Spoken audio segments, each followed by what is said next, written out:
হাসিনার দেশ ত্যাগের পর ছন্নছাড়া আওয়ামী লীগের কেন্দ্রীয় কার্যালয়, ক্ষমতার কেন্দ্র এখন গবেষণা ইনস্টিটিউট। 3 দিনের সফরে মালয়েশিয়ার উদ্দেশ্যে ঢাকা ছেড়েছেন প্রধান উপদেষ্টা। আলোচনায় গুরুত্ব পাবে রোহিঙ্গা প্রত্যাবাসন, 5 সমঝোতা স্মারক সইয়ের প্রত্যাশা। নির্বাচনে মাঠে থাকবে 80,000 সেনা সদস্য, জানালেন স্বরাষ্ট্র উপদেষ্টা। আরপিও সংস্কারের সুপারিশ চূড়ান্ত করতে বৈঠকে বসেছে ইসি। আবারও যান্ত্রিক ত্রুটির কবলে বিমান বাংলাদেশ এয়ারলাইন্স, ডানার ফ্ল্যাপ নষ্ট, রোমে আটকা বিমানের ড্রিম লাইনার, 226 যাত্রী হোটেলে। এবং দিল্লিতে নির্বাচন কমিশনের নিরপেক্ষতা ইস্যুতে বিক্ষোভ, রাজপথ থেকে আটক রাহুল প্রিয়াঙ্কা।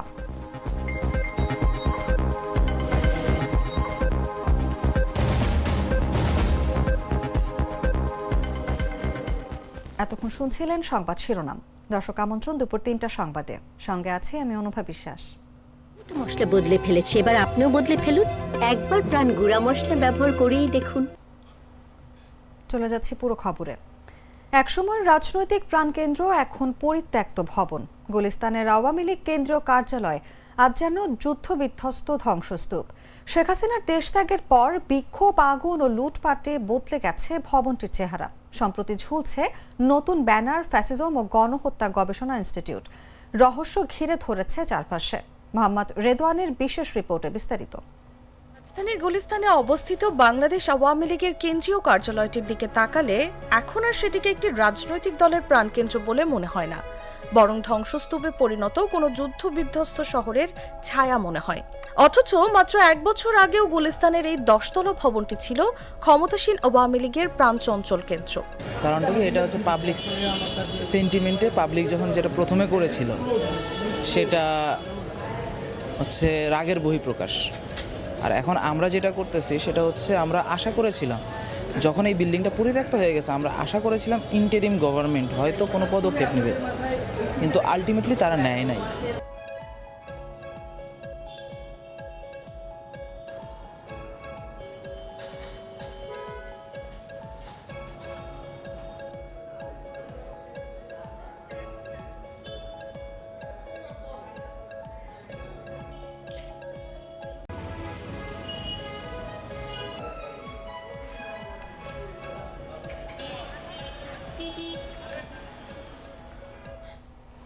তিন দিনের রাষ্ট্রীয় সফরে মালয়েশিয়ার উদ্দেশ্যে ঢাকা ছেড়েছেন অন্তর্বর্তী সরকারের প্রধান উপদেষ্টা অধ্যাপক মোহাম্মদ ইউনূস। সোমবার দুপুর 2টায় হযরত শাহজালাল আন্তর্জাতিক বিমানবন্দর থেকে বিমান বাংলাদেশ এয়ারলাইন্সের একটি ফ্লাইটে রওনা হন তিনি। সোমবার প্রধান উপদেষ্টার উপপ্রেস সচিব আবুল কালাম আজাদ মজুমদার এই তথ্য জানান। প্রধান উপদেষ্টার এই সফরে 5টির মতো সমঝোতা স্মারক সই হতে পারে বলে জানিয়েছে প্রধান উপদেষ্টার প্রেস উইং ও পররাষ্ট্র মন্ত্রণালয়। এ বিষয়ে রাজধানীর ফরেন সার্ভিস একাডেমিতে আয়োজিত ব্রিফিংয়ে পররাষ্ট্র মন্ত্রণালয়ের মহাপরিচালক শাহ আসিফ রহমান জানান, 12ই আগস্ট পুত্রজায়ায় মালয়েশিয়ার প্রধানমন্ত্রীর সঙ্গে দ্বিপাক্ষিক বৈঠক করবেন প্রধান উপদেষ্টা। আলোচনায় রোহিঙ্গা প্রত্যাবাসন, শ্রম বাজার সম্প্রসারণ, গভীর সমুদ্রের সঠিক ব্যবহার, কৃষি ও দ্বিপাক্ষিক বাণিজ্য জোরদারের বিষয়গুলো গুরুত্ব পাবে। রোহিঙ্গা প্রত্যাবাসনে মালয়েশিয়া ও আসিয়ানভুক্ত দেশগুলোকে আরও সক্রিয় ভূমিকা নেওয়ার আহ্বান জানানো হবে। এদিকে প্রধান উপদেষ্টার প্রেস সচিব শফিকুল আলম বলেন, বৈঠকে খাজানার সঙ্গে বর্জ্য ব্যবস্থাপনা সহযোগিতা, গভীর সমুদ্রে মাছ ধরার ক্ষেত্রে বিনিয়োগ আহ্বান করা হবে।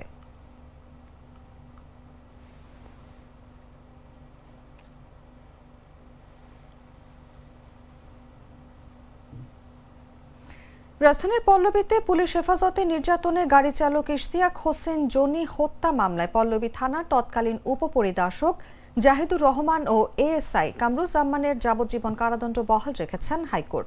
সোমবার হাইকোর্টের বিচারপতি এস.এম. কুদ্দুস জামান ও বিচারপতি এ.কে.এম. রবিউল হাসানের সমন্বয়ে গঠিত বেঞ্চে এই রায় ঘোষণা করা হয়।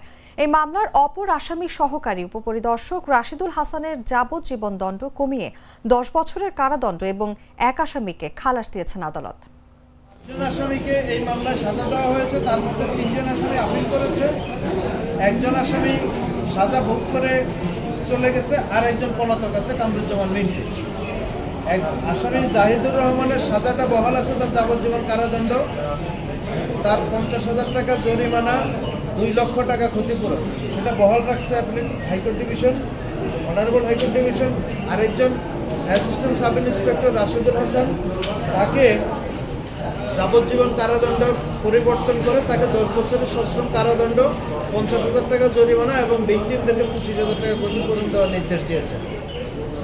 আরেকজন আসামি রাসেল, সে ল এনফোর্সিং এজেন্সির সদস্য না, সে ছিল সহযোগী। এই কারণে বিচারিক আদালত তাকে 7 বছরের সশ্রম কারাদণ্ড দিয়েছিল, যাকে হাইকোর্ট ডিভিশন খালাস দিয়েছে।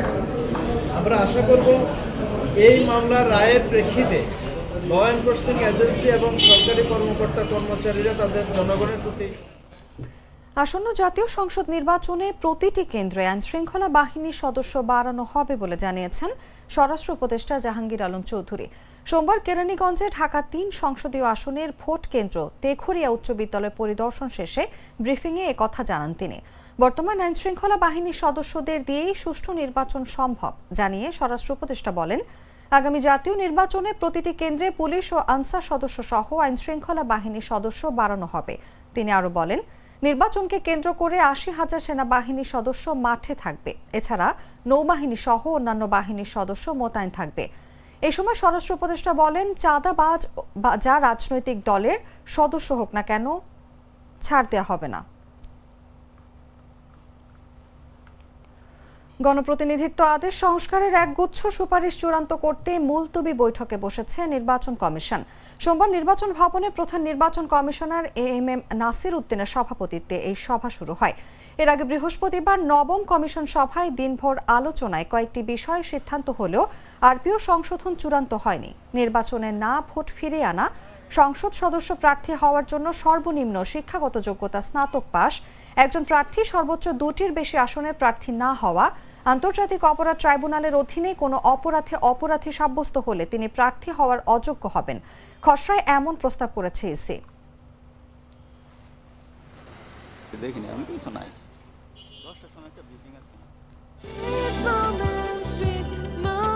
Treat chocolate, treat moment, sweet moment. Saudi আরবের খেজুর বাংলাদেশে এনে ভাগ্য বদলেছেন ময়মনসিংহের আব্দুল মোতালেব। একসময় যিনি ছিলেন মাটির ঘরের বাসিন্দা, আজ তিনি কোটিপতি উদ্যোক্তা। পাগল মোতালেব থেকে খ্যাতি পেয়েছেন খেজুর মোতালেব নামে। তার সাফল্যে অনুপ্রাণিত হয়ে খেজুর চাষে ঝুঁকেছেন অনেকেই। প্রতিনিধি মোহাম্মদ কামরুজ্জামান মিন্টুর পাঠানো তথ্যচিত্রে বিস্তারিত ডেস্ক রিপোর্টে। ময়মনসিংহের ভালুকার আব্দুল মোতালেবের জীবনের মোড় ঘুরে গেছে মরুভূমির খেজুর চাষে। যিনি একসময় মাটির ঘরে থাকতেন, আজ তার পরিচয় কোটিপতি খেজুর মোতালেব। সৌদি আরবে খেজুর বাগানে শ্রমিক হিসেবে কাজ করার সময় তিনি শিখেছিলেন চাষের পদ্ধতি। 2001 সালে দেশে ফিরে নিজ গ্রাম পাড়াগাঁওয়ে শুরু করেন খেজুর চাষ। প্রথম দিকে ব্যর্থতা, উপহাস আর কটাক্ষই ছিল তার নিত্যসঙ্গী। কেউ বিশ্বাস করতে চায়নি সৌদির খেজুর বাংলাদেশে ফলানো সম্ভব, কিন্তু অধ্যবসায় আর আত্মবিশ্বাসে টিকে থেকে অবশেষে সফল হন তিনি। বর্তমানে তার 7 বিঘা জমির খেজুর বাগানে রয়েছে 3000-এরও বেশি আজওয়া, সুপারি, আম্বার সহ বিভিন্ন বিদেশি জাতের গাছ। বার্ষিক আয় প্রায় 50 লাখ টাকা। আমি 3টা বছর ওই জায়গার মধ্যে এই খেজুরগুলারে খাইছি, লাগাইছি, বীজগুলো আবার লাগাইছি, আবার তুলে হুগাইছি, আবার লাগাইছি, যাতে বাংলাদেশের লাগে 6 ঋতুর লাগে খাপ খা। এরকম করে এরা 3 বছরের মধ্যে আমার 2টা গাছে খেজুর আছে, যার জন্য ভালো ভালো জাতের বীজ 35 কেজি বীজ লিয়ে পড়ছি বাংলাদেশে। খালি হাতে সৌদি থেকে ফিরে খেজুরের বীজ আনেন 35 কেজি। প্রথম দফা চাষে ফলন না হলেও পরবর্তীতে সফল মাতৃ গাছ পেয়ে কাটিং থেকে শুরু করেন মানসম্মত চারা উৎপাদন। এখন এসব চারা 15,000 থেকে 2 লাখ টাকা দামে বিক্রি হয়। গাছ প্রতি উৎপাদন হয় 50 থেকে 60 কেজি খেজুর। 2023 সাল পর্যন্ত বাইরে লেখাপড়া করছি। এখন 24 সাল থেকে আর কি আমাদের বাগানের সাথে পুরোপুরি জড়িত আছি, কারণ আমাদের বাবার কাছে যে প্রযুক্তিটা এই বাগানের, ওটা আমি ধীরে ধীরে রপ্ত করছি। তার সফলতা দেখে উদ্বুদ্ধ হচ্ছেন এলাকার যুবকরাও। অনেকে এখন বাণিজ্যিকভাবে খেজুর বাগান করছেন।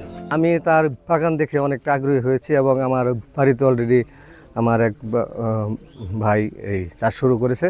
কৃষি কর্মকর্তারা বলছেন খেজুর চাষে সম্ভাবনা অনেক, তবে সরকারি পৃষ্ঠপোষকতা পেলে তা আরো বিস্তৃত করা সম্ভব। আমরা কৃষকদের পাশে থেকে আমাদের উপসহকারী কৃষি কর্মকর্তা সহ উপজেলার বিভিন্ন কর্মকর্তা সময়ে সময়ে এসে কৃষকদের প্রয়োজনীয় পরামর্শ দিয়ে থাকে। এছাড়াও কৃষককে জৈব সার প্রয়োগ সহ বিভিন্ন সময় সার সুপারিশ করে থাকে। বিভাগীয় কমিশনারও খেজুর বাগান দেখিয়ে উদ্যোগের প্রশংসা করে জানিয়েছেন বিষয়টি মন্ত্রিসভায় উত্থাপনের পরিকল্পনা রয়েছে। খেজুর যেটা উনি এখানে উৎপাদন করছে, সৌদি আরবের খেজুর, যেটা মানে বিক্রি হয় অনেক বেশি দামে, তো সেটা যদি আমরা সাশ্রয়ী মূল্যে বাংলাদেশে যদি পেতে পারি এবং সেটা যদি ছড়িয়ে দেওয়া যায়, তাহলে এটা নিঃসন্দেহে দেশের জন্য একটা বিশাল বড় একটা উপকারে আসবে। আব্দুল মুতালিব প্রমাণ করেছেন, পরিশ্রম, ধৈর্য আর সঠিক পরিকল্পনা থাকলে মরুভূমির ফলও বাংলার মাটিতে সোনার ফসল হতে পারে। নিউজ ডেস্ক, জাগো নিউজ।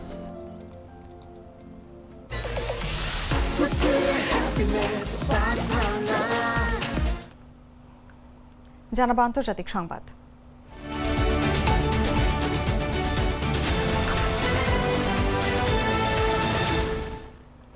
বিমান বাংলাদেশ এয়ারলাইন্সের ইতালি থেকে ঢাকা আসার ফ্লাইট BG356 যান্ত্রিক ত্রুটির কবলে পড়েছে। এ কারণে ফ্লাইটটি বাতিল করেছে বিমান কর্তৃপক্ষ। এতে ইতালির রোমের বিমানবন্দরে আটকা পড়েছেন 226 জন যাত্রী। রোববার স্থানীয় সময় সন্ধ্যা 7:20 রোমের লিওনার্দো দা ভিঞ্চি ফিউমিসিনো বিমানবন্দর থেকে ফ্লাইটটি ঢাকার উদ্দেশ্যে উড্ডয়নের কথা ছিল। বর্তমানে উড়োজাহাজটি গ্রাউন্ডেড অবস্থায় বিমানবন্দরে রয়েছে। এটির ডানার ফ্ল্যাপ নষ্ট হয়েছে বলে জানিয়েছে বিমান বাংলাদেশ এয়ারলাইন্সের প্রকৌশল বিভাগ সূত্র জানায়, উড্ডয়নের পূর্ণ প্রস্তুতি সম্পন্ন হলেও শেষ মুহূর্তে বোয়িং 787 ড্রিমলাইনার উড়োজাহাজটির ডানার ফ্ল্যাপ কাজ না করায় ফ্লাইটটি বাতিল করতে হয়। তাৎক্ষণিকভাবে সমস্যাটি সমাধান করা সম্ভব না হওয়ায় উড়োজাহাজটি গ্রাউন্ডেড রাখা হয়েছে। তখন যাত্রীদের জানানো হয় ফ্লাইটটি যান্ত্রিক ত্রুটির কারণে আপাতত ছাড়তে পারবে না। পরে প্রায় 3 ঘন্টা অনিশ্চয়তায় থাকার পর যাত্রীদের হোটেলে নেয়ার ব্যবস্থা করা হয়।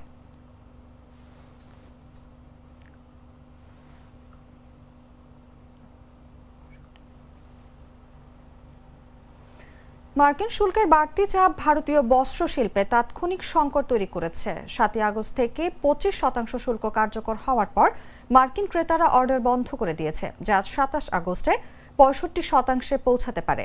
রপ্তানিকারকরা বিকল্প বাজার ও উৎপাদন ঘাঁটি খুঁজছেন, বিশেষত আফ্রিকা ও যুক্তরাজ্যে, যেখানে নতুন মুক্ত বাণিজ্য চুক্তি কিছুটা সুবিধা দেবে। তবে বিশেষজ্ঞদের মতে দ্রুত সমাধান না হলেও ভারতীয় পোশাক শিল্প বাংলাদেশ ও ভিয়েতনামের মতো প্রতিদ্বন্দ্বীদের কাছে বাজার হারানোর ঝুঁকিতে পড়বে।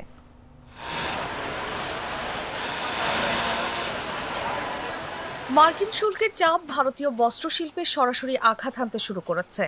7 আগস্ট থেকে 25% শুল্কের প্রথম ধাপ কার্যকর হওয়ার পরপরই মার্কিন ক্রেতারা ভারত থেকে বস্ত্রপণ্য তোলা বন্ধ করে দিয়েছেন এবং নতুন অর্ডার দেওয়াও স্থগিত রেখেছেন। এই পরিস্থিতি ভারতের বস্ত্রশিল্পে বড় ধরনের অস্থিরতা তৈরি করেছে বলে জানিয়েছেন বিশেষজ্ঞ ও শিল্প সংশ্লিষ্টরা। ভারতের শীর্ষ রপ্তানিকারক প্রতিষ্ঠান গোকাল দাস এক্সপোর্ট সহ বেশ কিছু বড় কোম্পানি ঝুঁকি কমাতে নতুন বাজার খোঁজা, বিভিন্ন মহাদেশে উৎপাদন কারখানা স্থাপন সহ বৈচিত্র্যময় ব্যবসায়িক পরিকল্পনা নিয়ে কাজ করছে। তারা বলছে, যুক্তরাজ্যের সঙ্গে মুক্ত বাণিজ্য চুক্তি এই সংকট থেকে কিছুটা মুক্তি দিতে পারে। অ্যাপারেল এক্সপোর্ট প্রমোশন কাউন্সিলের সাবেক চেয়ারম্যান ও কেটি কর্প প্রাইভেট লিমিটেডের ব্যবস্থাপনা পরিচালক প্রেমল উদানি বলেন, এটি বস্ত্র ও পোশাক শিল্পের জন্য এক অস্তিত্ব সংকট। বিদ্যমান শুল্কের সঙ্গে অতিরিক্ত শুল্ক মিলে প্রায় 40% পৌঁছেছে, যা 27 আগস্টের পর 65% পৌঁছাবে। মার্কিন ক্রেতারা পণ্য কেনা বন্ধ করে দিয়েছে ও নতুন অর্ডারও স্থগিত করেছে। দ্রুত সমাধান না হলে অর্ডার বাতিল, কারখানা বন্ধ সহ নানা নেতিবাচক পরিস্থিতি দেখা দিতে পারে।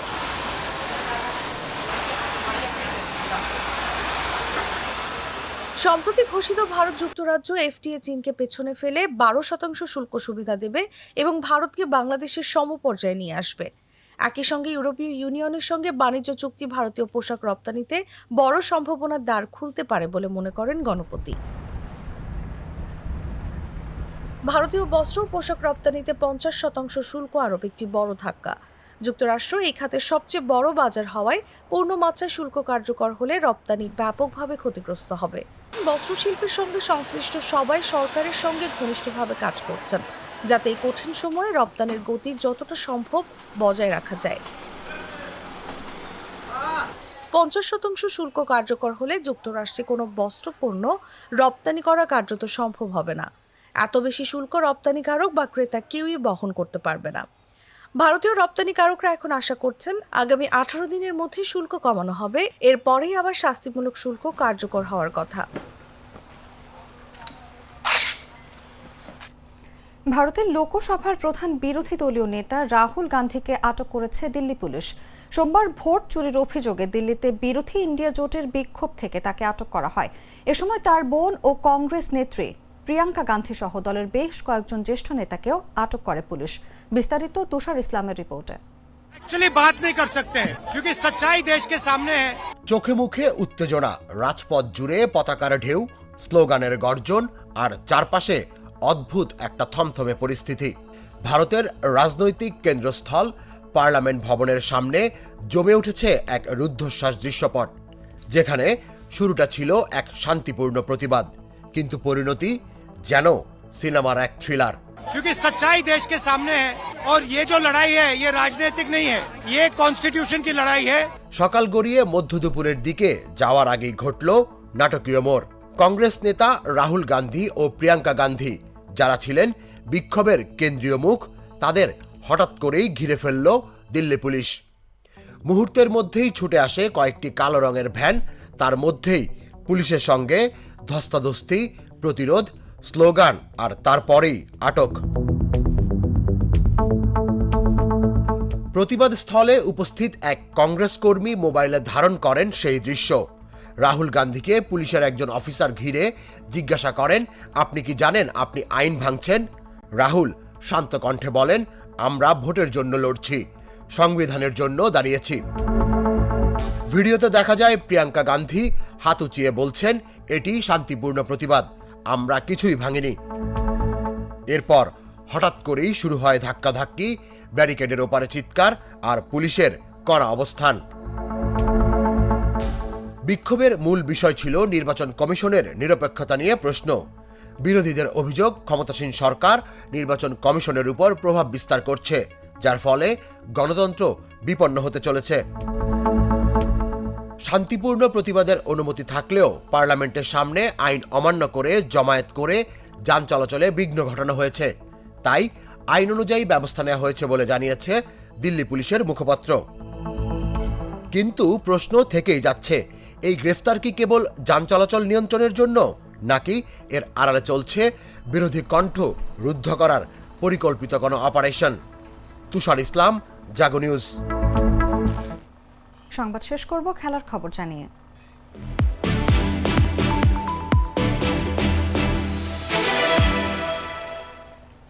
ফ্রেন্ডলি ম্যাচে স্প্যানিশ লা লিগার দ্বিতীয় সারির ক্লাব আলমেরিয়ার কাছে 3-2 গোলে হেরেছে সৌদি প্রো লিগের ক্লাব আল নাসের।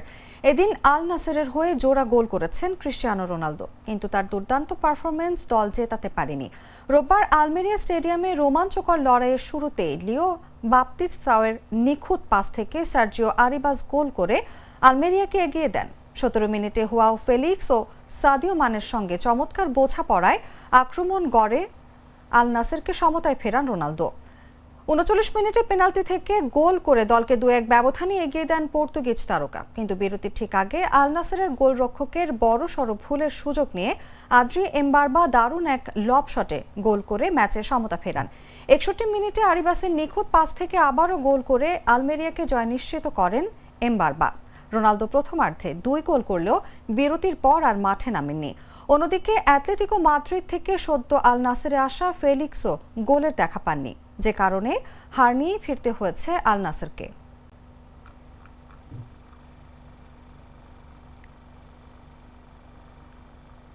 সংবাদ শেষ করার আগে শিরোনামগুলো জানিয়ে দিচ্ছি আরেকবার।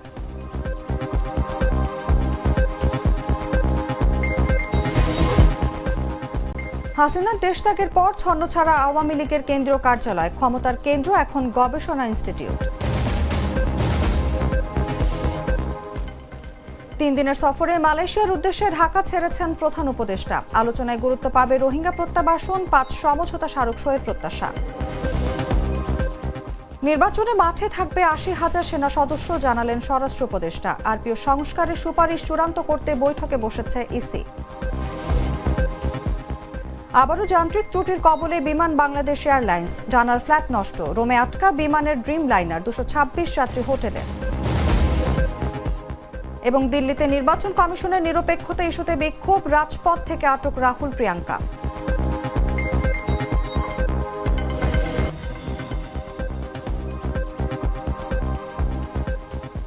দর্শক, এই ছিল এখনকার মতো।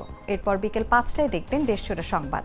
প্রতি মুহূর্তে সর্বশেষ খবর জানতে ভিজিট করুন jagonews24.com। ফলো করুন আমাদের ভেরিফাইড ফেসবুক পেজ এবং সাবস্ক্রাইব করুন জাগো নিউজের ইউটিউব চ্যানেল। ধন্যবাদ এতক্ষণ সাথে থাকার জন্য।